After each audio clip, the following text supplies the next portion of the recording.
होली की आत्मा। बचपन से शहर में रहने वाला मनोज इस साल होली की छुट्टियों में अपने गांव दुर्गापुर वापस आता है, जहां उसे देख पूरा गांव खुशी से झूम उठता है। जब गया था तब इतना सा था और अब देखो कितना बड़ा हो गया है। हाँ सरपंच जी, जब मैं गया था तब आप भी बहुत जवान थे और अब देखो कितने बूढ़े हो गए हैं आप। चलो चलो बढ़िया है। बच्चा घर वापस आ गया। इसी खुशी में आज रात पार्टी होगी। क्या बात है, गांव में भी पार्टियां होने लगी। वैसे अगर पार्टी की बात है तो आज क्यों सीधा होली पार्टी करते हैं। होली पार्टी की बात सुन चहल पहल में अचानक सन्नाटा छा जाता है, जिसे देख मनोज को कुछ अजीब लगता है। लेकिन तभी सरपंच बात पलट देता है। अब बहुत देर हो गई, चलो सब अपने घर चलो, पार्टी के बारे में कल सोचेंगे। मनोज भी मम्मी पापा के साथ घर आ जाता है, पर होली पार्टी और उस पर पूरे गांव की खामोशी वाली बात अभी तक उसके जहन से निकलती नहीं। पापा, होली पार्टी की बात पर सब चुप क्यों हो गए थे?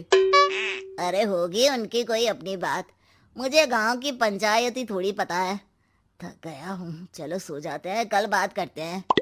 पापा की बात मानते हुए मनोज भी सोने चला जाता है। आज तो छुपा लिया, लेकिन हफ्ते बाद जब होली का दिन आएगा तब इसे कैसे रोकोगे? अगली सुबह सूरज के साथ ही मनोज भी गांव घूमने निकल जाता है, जिस पर रास्ते में उसे अपनी ही उम्र के कुछ लड़के भी मिलते हैं, जिनसे दोस्ती कर अब वो उनके साथ घूमने लगता है। इसी तरह कुछ दिन बीत जाते हैं और होली नजदीक आने लगती है। दोस्तों, होली में 4 दिन ही बचे हैं, पर गांव में उसकी कोई तैयारियां क्यों नहीं दिख रही? क्योंकि यहाँ होली नहीं मनाई जाती। अरे पर ऐसा क्यों? वो राजा भूषण। अरे तुम 4 दिन के लिए आए हो, क्या इतना सोच रहे हो? चलो कुछ खाने चलते हैं। इसी के साथ एक बार फिर होली की बात को टलते हुए देख मनोज को शक होने लगता है। वो घर पहुंचते ही इंटरनेट पर अपने गांव और राजा भूषण के बारे में जानकारी निकालने लगता है। क्या? मुझे आज तक ये नहीं पता था। ऐसा कैसे? किसी ने मुझे कुछ बताया क्यों नहीं?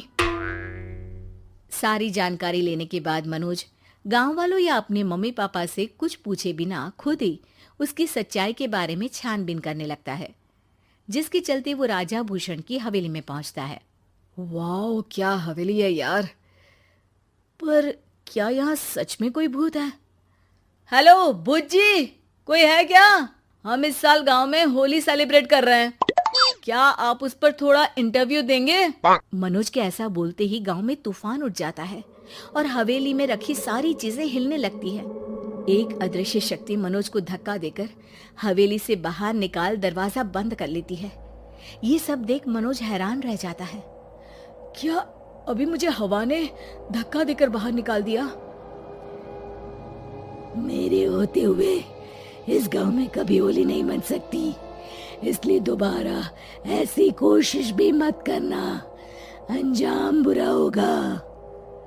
आवाज सुन मनोज हैरानी से इधर उधर देखने लगता है, पर उसे कोई दिखाई नहीं देता।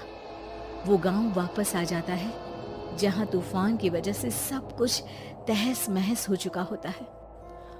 आखिर ये तूफान आया कैसे? ना ऐसा कोई मौसम था और ना ही हमने होली का त्योहार मनाने की बात की थी। सरपंच की बात पर कोई रिएक्शन दिए बिना मनोज चुपचाप अपने घर चला जाता है। इस तरह देखते ही देखते होली का दिन भी आ जाता है और मनोज रंग लेकर गांव में निकल जाता है, लेकिन गांव पूरी तरह खाली होता है। अरे त्योहार का दिन है, धूमधाम की जगह मातम क्यों मनाया हुआ है? मनोज की आवाज सुन सब अपने घर की खिड़कियां खोल के घर के अंदर से ही उसे वापस जाने के लिए कहने लगते हैं, पर वो किसी की नहीं सुनता।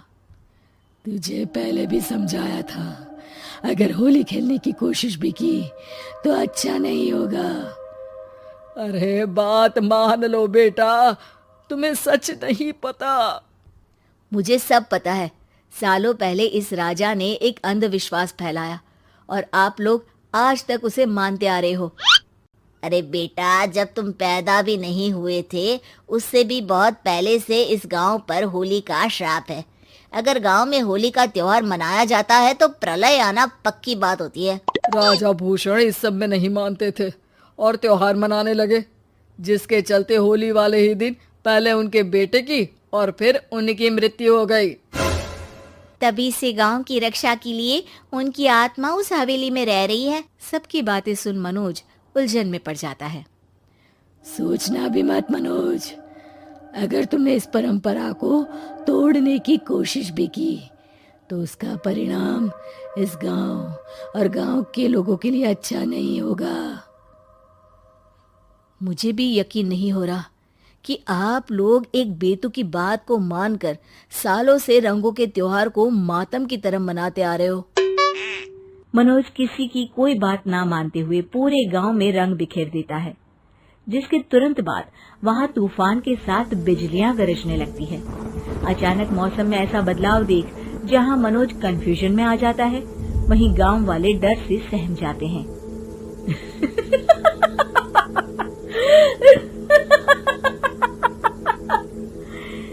इस लड़के ने हमारे जैसे सिर्फ अपने स्वार्थ के लिए नहीं बल्कि पूरे गांव की खुशियों के लिए यहाँ होली मनाई है, जिस वजह से अब इस गांव पर होली का श्राप टूटता है।